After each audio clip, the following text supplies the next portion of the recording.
Salut à tous, avant que la vidéo ne commence, je voudrais remercier celles et ceux qui ont proposé ma chaîne pour les Geekfest Awards. Ça me fait super plaisir, et grâce à vous, j'ai été sélectionné pour le concours. Si vous aimez ce que je fais et que vous voulez voir la chaîne gagner, n'hésitez pas à vous rendre sur le site en cliquant sur le lien en description ou commentaire épinglé, et allez voter pour moi dans la catégorie fiction.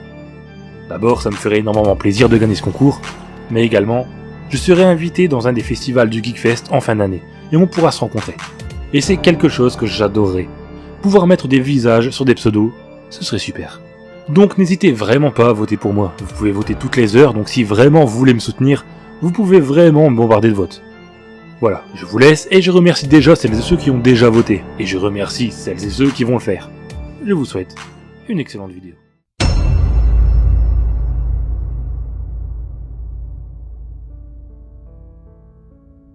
Dans les semaines qui suivirent le 11 septembre 2001, les médias n'avaient rien d'autre à offrir que les articles sur les attaques terroristes et leurs répercussions. Un certain nombre d'autres articles, qui auraient attiré l'attention en d'autres circonstances, passèrent inaperçus. Ce traitant du paranormal, et surtout de l'eschatologie, était particulièrement mal vu, même en format tabloïd, et ce malgré les dizaines de témoins oculaires prêts à corroborer les faits. Le matin du 22 septembre, était un début de week-end ensoleillé, typique des premiers jours d'automne. Le marché aux poissons de Fulton fourmillait de ses habitués, des chefs à la recherche des fruits de mer les plus frais, des poissonniers et d'autres représentants du monde de la pêche. Cette foule se retrouva bouche bée lorsque, sur un certain étalage, une imposante lotte récemment pêchée, conservée dans la glace pour la maintenir fraîche, ouvrit sa bouche et se mit à crier. Chacun tourna la tête pour assister au spectacle. D'abord, personne ne sut quoi faire face à cette scène surréaliste. Les gens étaient simplement plantés là, ébahis, tels des cerfs surpris par des phares de voiture, incapables de bouger. La paralysie générale se changea en horreur absolue lorsque le monstre sur la glace pilée cessa ses cris et commença à hurler dans une voix gutturale et inhumaine, mais dans un anglais parfaitement compréhensible. La chose parlait de la fin du monde. Tout le monde paniqua. La plupart s'enfuirent. Certains des poissonniers, qui ne se laissaient pas impressionner aussi facilement, essayèrent de la tuer, la poignardant à plusieurs reprises de leur couteau. La chose fut finalement réduite au silence lorsqu'un conducteur de chariot élévateur lui écrasa la cervelle avec un extincteur. L'histoire parvint jusqu'aux plus importants journaux, mais elle restait dans les pages de divertissement. Elle fut rapidement oubliée. À présent, seules des recherches rigoureuses sur le Deep Web permettent d'obtenir plus d'informations. Ces recherches sont malheureusement brouillés par un cas similaire, survenu 2 ans plus tard, très certainement un canular fomenté par 2 personnes à la réputation douteuse. J'ai été en mesure de retrouver plusieurs témoins de l'événement. Ils admettent volontiers ce qu'ils ont vu, mais sont plus réticents à révéler ce que la chose a véritablement dit. Leurs témoignages sont incomplets, mais ils concordent. Cette chose sur la glace a parlé de l'imminente fin du monde, et elle a dit que cela serait annoncé par certains présages. Le premier présage serait une grande spirale bleue au paradis au-dessus d'Ultima Thule. Le second présage serait l'apparition d'un enfant au cœur noir, fils d'une mère trentenaire, dans la maison du lion. Je pense qu'il y a d'autres présages que les témoins n'ont pas souhaité révéler. Pourtant, j'ai peur de chercher ce qu'ils pourraient être, car les 2 premiers se sont déjà produits.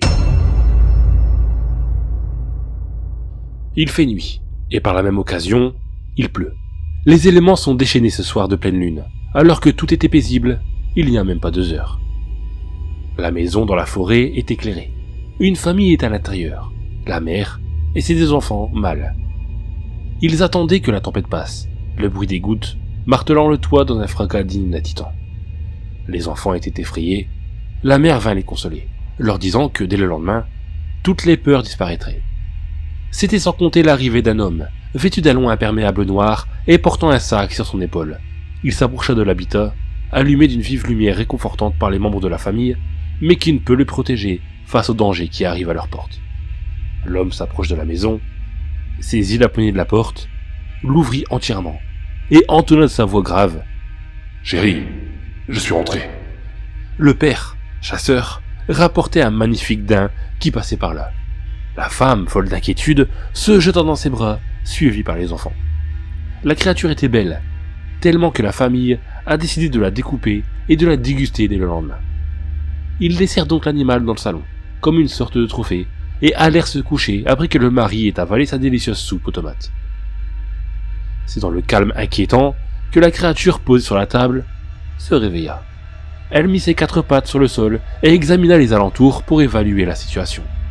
Après quelques secondes, elle comprit ce qui lui était arrivé. Elle avait été tuée par un homme sans scrupules et s'apprêtait à être dévorée. Cette idée répugna l'animal et une idée lui traversa l'esprit, faire connaître le même sort au chasseur.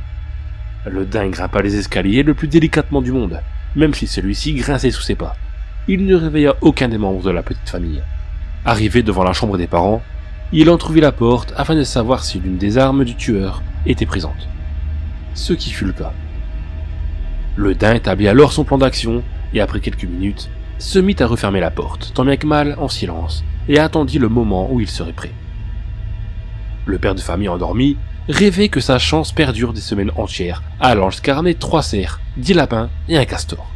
Cette vision lui plaisait. Il partait le matin, habillé d'un costume qui le dissimulait dans les bois, armé de son fusil et d'un couteau de boucher, au cas où, se disait-il à chaque fois.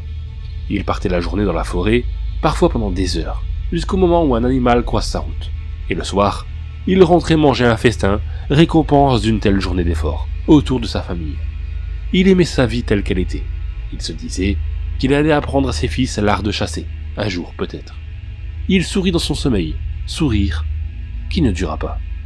Le daim enfonça la porte dans un vacarme assourdissant, ce qui réveilla toute la famille.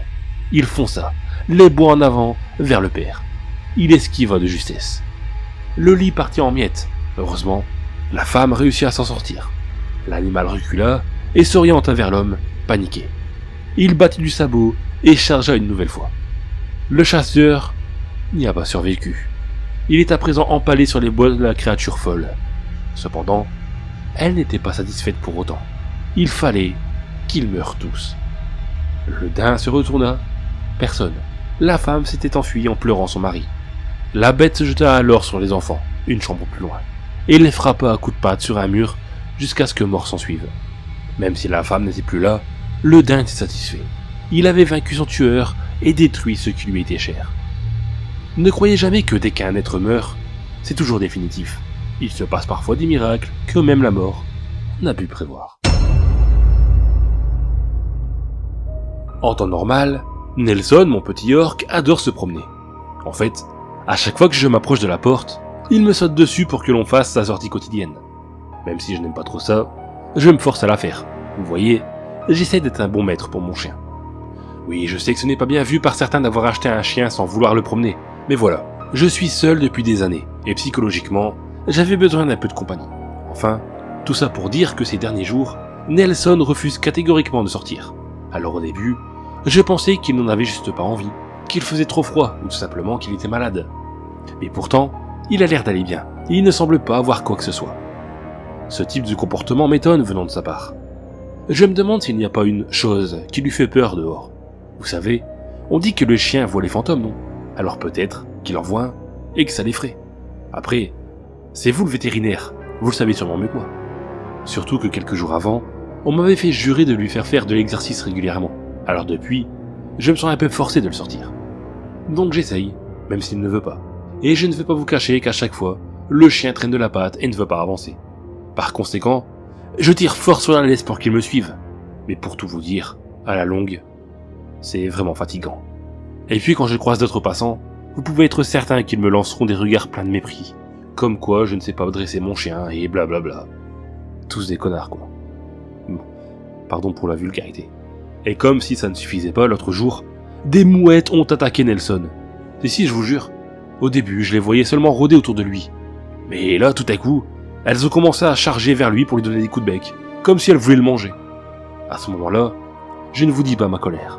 J'ai couru droit vers elles pour les faire partir. Je pense que vous aimez les animaux tout autant que moi. Mais là, c'en était trop. La prochaine fois que je vois ce saloperie de mouette toucher à mon pote, je prends mon fusil et je les descends. Et ensuite, je les donnerai à manger à Nelson. Bon, c'est vrai qu'ils sont un peu, comme tous les chiens, vous me direz. Mais il faut pas exagérer non plus. Bref. Désolé, je m'égare. Depuis cet épisode, Nelson a été salement blessé. Je vous épargne les détails, mais j'ai cherché un professionnel qui accepterait de le soigner. Sauf que ça a été mission impossible d'en trouver un, étant donné qu'ils m'ont tous jeté. Je trouve ça quand même honteux que des vétérinaires refusent de soigner mon chien. Si vous prêtez serment, ce n'est pas pour nous jeter comme des malpropres. Madame, vous êtes mon dernier espoir. Je ne pourrai pas soigner mon chien seul. J'en suis incapable. Vous pensez pouvoir vous en occuper? Je sais que je vous demande beaucoup, mais vous pourrez aussi le rendre aussi dynamique qu'avant. C'est que finalement, les promenades me manquent. S'il vous plaît, vous devez aider mon chien. Vous êtes la dernière chance de Nelson. Je ne veux pas perdre plus de temps, vous savez. C'est mon seul ami. Et je ne supporterai pas de le perdre. Merci d'avance pour votre réponse. Les morts se relèvent ce fameux soir où les gens s'amusent et se déguisent, les âmes finissent morcelées, scellées lorsque l'enfance se brise. Horreur, mystère, un vent glacial fait trembler jusqu'en Antarctique. Légendes urbaines, creepypasta, c'est l'heure du récit fantastique.